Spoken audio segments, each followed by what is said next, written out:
আসসালামু আলাইকুম। ভিডিওটি চোখের সামনে আসার সঙ্গে সঙ্গে চোখ দিয়ে অলরেডি পানি পড়তে শুরু হয়ে গেছে। এখানে ধোঁয়া আর ধোঁয়া দেখা যাচ্ছে। জানি না ভিতরে কি কাঠের বেঞ্চগুলো দাউ দাউ করে জ্বলছে, নাকি কোমলমতি ছোট ছোট শিশুদের দেহগুলো আগুনে পুড়ে যাচ্ছে। এখানে সেনাবাহিনী, সাধারণ জনগণ অনেক চেষ্টা করতেছে জানালাটাকে ভেঙে ফেলার জন্য।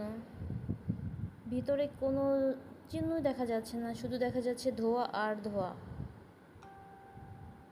আল্লাহ যেন এমন দৃশ্য কখনো কারো সামনে না আসে, আর আল্লাহ যেন প্রত্যেকটা বাবা মাকে সান্ত্বনা দেন। আল্লাহ যেন প্রত্যেকটা বাবা মার সন্তানকে যার যার বাবা মায়ের কোলে ফিরিয়ে দেন সুস্থ অবস্থায়। কি বলবো, বলার মতো কোনো ভাষা খুঁজে পাচ্ছি না।